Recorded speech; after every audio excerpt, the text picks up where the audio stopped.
Olá, valientes abençoados! Sejam bem-vindos ao meu canal. Meu nome é Danilo e é um prazer ter você aqui. Como de costume, hoje, sábado, estou colocando aí a lição, um resumo, a minha opinião, uma resenha, como você achar melhor chamar, sobre a lição da Escola Sabatina. Estamos entrando aí na nona lição, que começa hoje, dia 21 e vai até dia 27 de agosto. Então aí, bem dizer, quase encerrando o mês de agosto, que demora para passar, mas acredito eu que vocês devem ter percebido que passou bem rápido esse ano, né? Antes de começar, eu quero pedir para você se inscrever no canal, deixar o seu like, compartilhar com quem você acredita que precisa receber essa mensagem, ok? E claro, como sempre, colocar aqui embaixo seus comentários, que sempre são de bom grado, e aí eu vejo como está saindo o vídeo para vocês.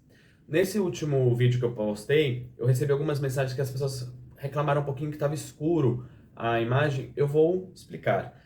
No dia, teve muita coisa para eu fazer antes da gravação e eu fui gravar muito já logo no crepúsculo, então por esse motivo o vídeo ficou mais escuro. Hoje, como você deve perceber, tá mais claro, consegui gravar aí nesse horário mais cedo. Mas acredito que o conteúdo teve o mesmo significado e a mesma mensagem para se passar aí para vocês, independente de estar escuro ou não. Acredito que são esses os recados, então bora começar. A lição dessa semana tem como título Interconectividade. E o texto bíblico dessa semana é Mateus 7, de 1 a 5. Eu vou ler, tá, para vocês, porque são só 5 versículos, então eu acho legal ler. Eu não sei se eu vou conseguir colocar aqui exatamente a versão que eu estou lendo, mas a versão mais próxima que eu encontrar, ela ficará aqui registrada. Bem, o título dessa parte da Bíblia tem como O Juízo Temerário é Proibido. E por que eu estou falando o título? Porque eu vou explicar também esse contexto de temerário para vocês entenderem até um pouco melhor. Então, já um spoiler aí do que vem pela frente. Versículo 1 do capítulo 7. Não julgueis, para que não sejais julgados. 2. Pois com o critério com que julgardes, sereis julgados, e com a medida com que tiverdes medido, vós medirão também.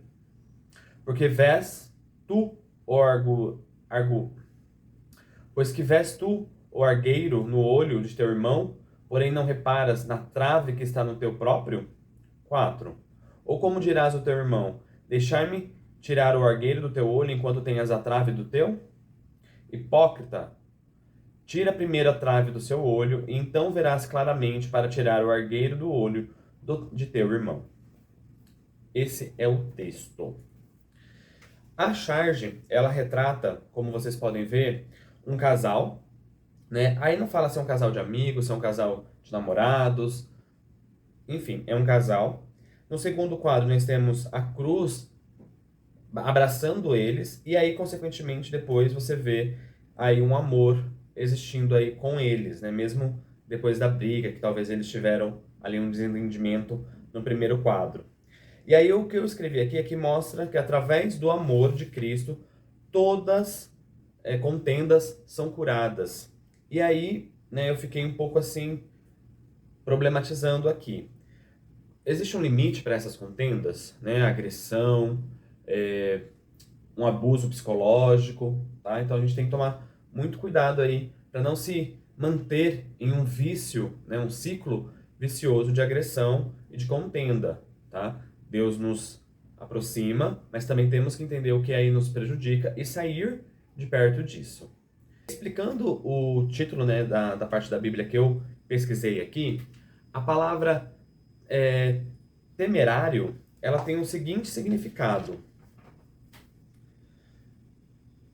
que contém certo risco, arriscado, perigoso, cheio de audácia, arrojado, imprudente. Então, a própria Bíblia fala que esse juízo, né, imprudente, ele é perigoso. Esse juízo aí cheio de audácia, né, que você aponta o dedo para a pessoa, você está aí cometendo exatamente um erro ao fazer isso. Indo para domingo, o subtítulo da lição tem como seres integrados. E aí ele apresenta 5 pilares da sexualidade, né, ideal, integrada, né, que uma sexualidade integrada tem 5 pilares. São eles: físico, emocional, relacional, social e espiritual. E aí ela problematiza algumas negligências quando esse indivíduo ele esquece de vamos por assim, se submeter, né? De se estruturar, colocar esses pilares no seu alicerce.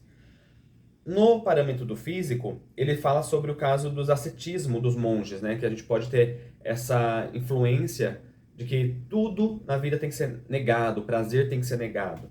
E é por esse motivo a gente vira aí um celibato, né? Igual os monges.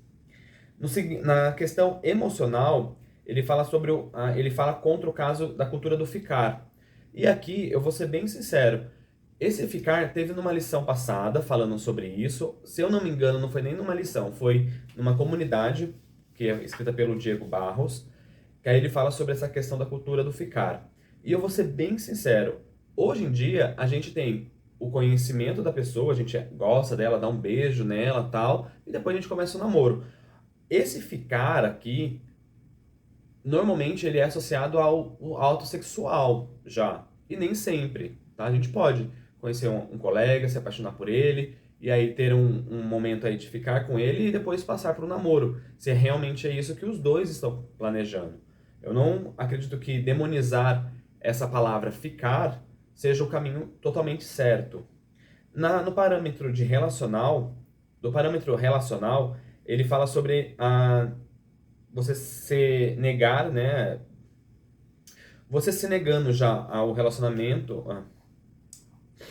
Já no aspecto relacional, quando o indivíduo ele nega essa coluna, ele parte mais para questões de pornografia e da masturbação, que é um parâmetro aí que foi já falado sobre isso aqui mesmo no canal. E nós entendemos que a pornografia é um caminho errado, porque ele faz várias questões aí problemáticas, mas nós entendemos que a masturbação também tem um conhecimento aí científico do próprio corpo, que é necessário, mas também numa questão de vício, isso é ruim, porque normalmente esse vício acarreta a pornografia. Na questão social, é falado sobre o adultério. E eu acredito que aqui ele foi até um pouco negligente ao utilizar essa observação, porque assim, socialmente, nós entendemos que o adultério, ele é ruim.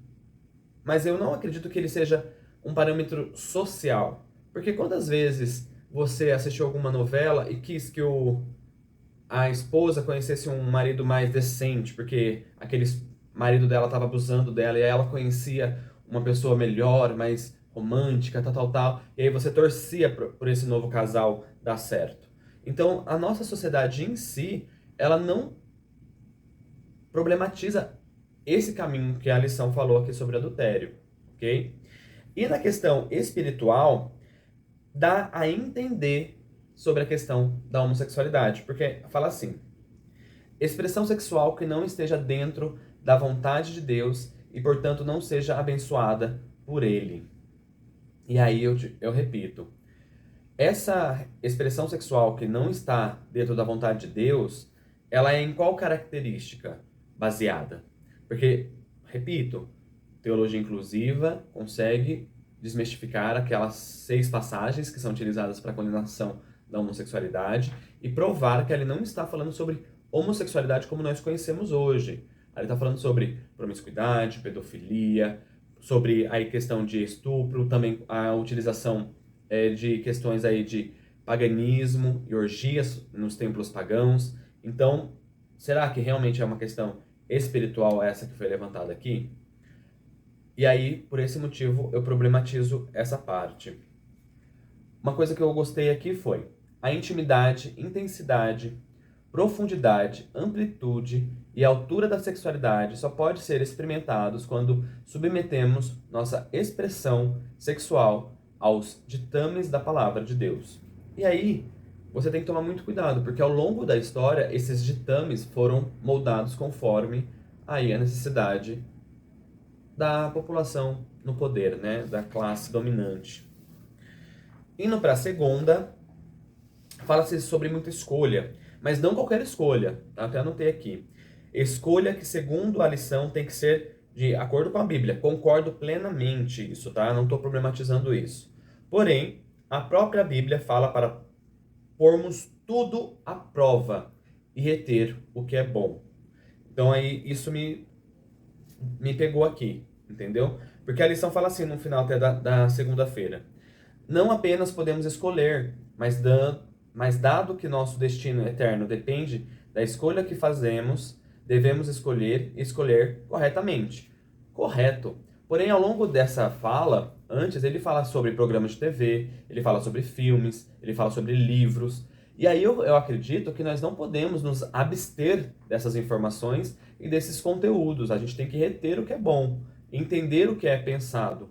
Um exemplo claro, talvez seja até um exemplo meio contraditório aqui, nessa observação, é entender como, mesmo você sendo contra a teologia inclusiva, você deveria entender como ela funciona. Ir atrás, pesquisar, entender a fundo para depois argumentar.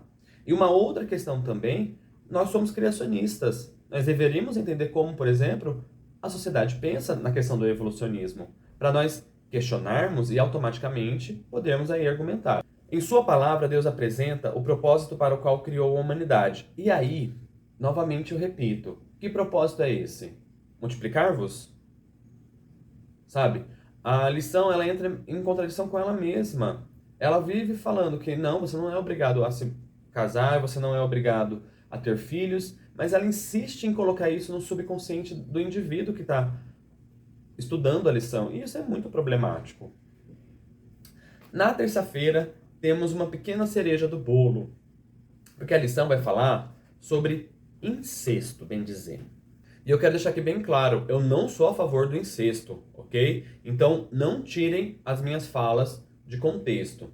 O que eu não gostei da comparação que a lição retrata é que ela dá a entender que um relacionamento incestuoso é como se fosse uma orientação sexual. Assim como nós entendemos que homossexualidade é uma orientação sexual, heterossexualidade e bissexualidade. Então eu achei muito problemático isso, porque ela fala assim, porque o que ela dá a entender é que se a gente não tomar cuidado, né, a moralidade padrão dada por Deus será cada vez mais destruída e através de leis a favor disso. Ou seja, vai chegar um momento que a lei vai permitir que aconteça incesto, porque ela dá exemplos de alguns países, o incesto ele é entre duas pessoas adultas, né, maiores de idade, ela não é crime, ela não é uma questão vista como uma coisa ruim, mesmo tendo um tabu muito grande. E isso é mentira, tá? Na própria Constituição do Brasil, ele não é crime. Porém, você tem que entender questões legais. Os dois envolvidos não poderão casar nunca, porque aí é uma questão até mesmo capitalista, porque como você vai identificar? Vamos por assim, um pai e uma filha, eles se casam, adultos eles se casam. Essa filha, que virou esposa, ela vai ter direito da herança dele como filha ou como esposa? Os filhos dos dois, será neto dele ou será filho somente? Entende? Então, juridicamente, isso é inconcebível, por esse motivo não é incentivado. E normalmente o incesto ele envolve abuso sexual. Então não é possível em qualquer circunstância um cristão ser a favor disso, porque envolve abuso sexual. A história de Ló é a prova viva que nós temos na Bíblia. Acho que nem posso falar assim viva, né? Mas é a própria história que podemos nos basear.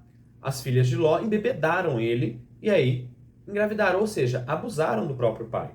E normalmente quando a gente tem pais que têm relações com seus filhos, é desde criança. E isso é pedofilia, isso é um estupro de incapaz. Então, isso é um crime. Entende? Então a gente não pode considerar que a lição está falando de uma orientação sexual, porque ela dá a entender isso. Indo para quarta-feira, a palavra é abismo. E automaticamente o que eu pensei foi em Jesus, ponte, amor, salvação. E eu vou ler aqui uma parte que a lição fala que eu achei muito interessante. O pecado criou um abismo entre a humanidade e Deus, e entre os seres humanos e seus semelhantes. Como Satanás é especialista em dividir para conquistar, o que ele vem fazendo ao longo da história, entre muitas atividades diabólicas, é fragmentar a sociedade colocando A contra B, C contra D e o ABC contra todos os outros.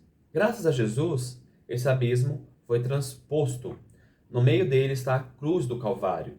Os pés dela somos todos iguais. A cruz conecta terra e céu, e pode e deve ser o elemento de conexão, também entre casais.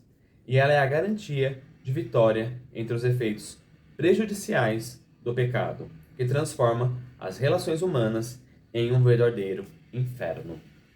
E aí, eu vou falar uma coisa, um desabafo aqui. Não somente casais, tá? Não é problematizando, mas não somente casais. Quando eu era criança, acho que alguém já deve ter ouvido essa história, principalmente quando você é uma criança viada, você chama muita atenção das pessoas ao redor, porque elas identificam que você é diferente dos demais meninos ali. E além de você ter essa noção, ouvir sempre a igreja falar que você vai pro inferno porque você é efeminado, porque você tá gostando de um menino, você vê os seus colegas fazerem um inferno também aqui na Terra com você. E isso pra mim me deixou cicatrizes pro longo da vida. E olha, graças a terapias, a gente vai vencendo algumas. Mas acredito que somente com essa ponte, que é Cristo, que nós conseguimos vencer tantos machucados que as pessoas nos causaram. Indo para quinta-feira, a lição ela reforça, né, que Jesus é o conector entre as relações, e aí eu reafirmo, não somente relações entre marido e mulher. Conta a lição sobre a questão da história de Adão e Eva, exatamente, de como a partir do momento que eles pecaram, teve uma separação entre eles, e até mesmo como essa relação que quando Adão, né, Deus entrega a Eva, mostra a Eva para Adão, ele faz um poema maravilhoso, né? É carne da minha carne, osso do meu osso, tal. E aí quando Deus questiona Adão porque ele comeu o fruto, ele joga a culpa na Eva, né? Então você mostra que como ali, a partir daquele momento até as relações entre marido e mulher, entre casais, teve aí o seu rompimento. E, consequentemente, para se religar novamente, é preciso de estar aí conectado também com Jesus. Sexta-feira reforça novamente que Jesus é o nosso Salvador e que através da fé nele, Deus nos aceita mesmo sendo indignos. E fala aqui, ó, mas aqui o que é operado pela fé é aceitável a Deus. E às vezes eu me pergunto se realmente eu creio fielmente numa teologia inclusiva. Eu creio fielmente que as pessoas elas não têm opção sexual, elas têm orientação sexual e que a gente precisa entender as necessidades de cada indivíduo sobre isso e, consequentemente, fazer com que esses indivíduos sofram menos aqui na Terra. Ainda mais hoje em dia, com tanta tecnologia, com tanto conhecimento científico, eu acredito que Deus opera milagres exatamente nessas questões. Indo para a comunidade, né, achei interessante, porque na lição da semana passada, a gente falou sobre submissão, né, durante a semana. E aí o Diego Barros fala sobre submissão na comunidade. E achei de bom tom. Olha, gostei, Diego Barros. Porém, no finalzinho ali você, né, deu um deslize, mas a gente releva e tenta aí argumentar com você. Porque assim, você fala coisas totalmente positivas sobre a questão de o homem e a mulher quando eles são casados, quando um casal, né, vamos por assim, como é que estamos falando também para a comunidade LGBT, né? Quando dois indivíduos são casados, eles se tornam um só. E aí, independente disso, ambos estão ali sendo submissos um ao outro. Mas no parâmetro heterossexual, você tem que entender uma coisa que eu sempre falo. Essa realidade ela não se aplica a todos. E, acima de tudo, pela nossa sociedade. A nossa sociedade em si, ela não incentiva essa submissão mútua. Ela incentiva que a mulher tem que ser, sim, submissa ao marido e ponto. E aí, se você não lembra do que eu falei sobre a palavra submissa, vai lá no meu vídeo anterior sobre a lição da escola sabatina, quando eu falo sobre a masculinidade bíblica, que eu falo exatamente, eu explico exatamente o significado da palavra submissão. E aí, isso retrata exatamente na figura do casamento, porque a gente coloca o homem como líder, né? E aí também lá na lição da semana passada, eu destrinchei o significado de líder, que aí faz com que, automaticamente, um seja maior do que o outro. Porém, aí você enfatiza que isso não é bíblico. Que isso não é bíblico. Concordo plenamente que algumas pessoas usaram essa passagem para submeter a mulher a um segundo plano, a ser um segundo sexo mais frágil, bababá, tal, só uma conciliadora. E aí, eu reforço, nós temos que tomar muito cuidado, porque nós levantamos essa bandeira, mas a gente enfatiza que a mulher tem que ser submissa. Na frase. Ah, a mulher tem que ser submissa, mas isso é ser submissa, o casal tem que ser submisso um ao outro. E eu acho que a gente deveria falar, no mínimo, ao contrário. Não, a submissão tem que ser ambos. E ponto. Não ficar incentivando na frase a mulher ser submissa e o homem ser o cabeça da casa. E aí, aqui no final, quando você fala que eu falei que você deu um deslize, é exatamente um conselho que, sim, ele é super bom, mas ele não se encaixa em tudo. A opressão da mulher ou seu rebaixamento jamais será defendida por um homem que a ame como Cristo amou a igreja. E aí, eu falo pra você assim, tá? Nós não amamos todas as mulheres. Temos aí também um limite aí quando a gente ama todas as mulheres. Eu vou fazer um vídeo aqui futuramente sobre a heteronormatividade da afeição homoafetiva. Grava essa frase.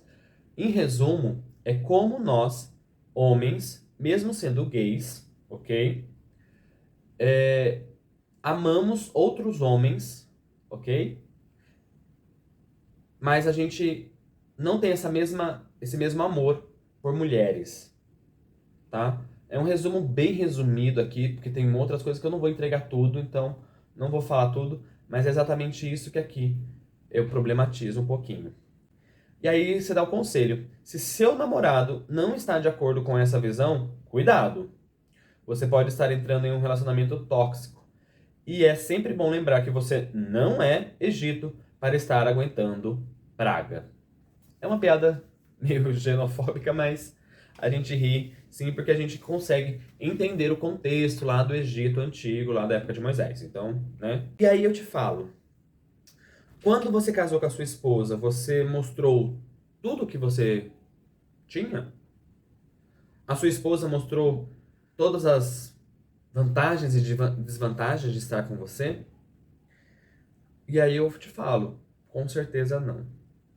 E muitas mulheres, em muitos relacionamentos, elas pagam por isso depois de casadas. Então, esse conselho ele não se encaixa totalmente. Então a gente tem que tomar cuidado, porque relacionamentos tóxicos, mesmo dentro do casamento, não devem ser incentivados. Bem, eu acho que é essa o resumo da lição. Acredito que você deve ter entendido.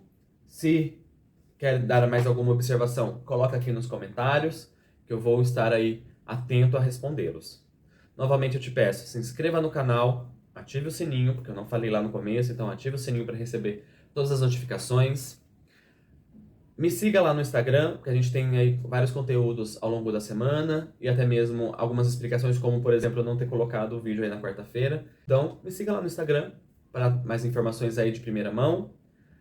E, consequentemente, deixe seu like, tá bom? Compartilhe esse vídeo com quem precisa receber essa mensagem. E sucesso, paz e maranata!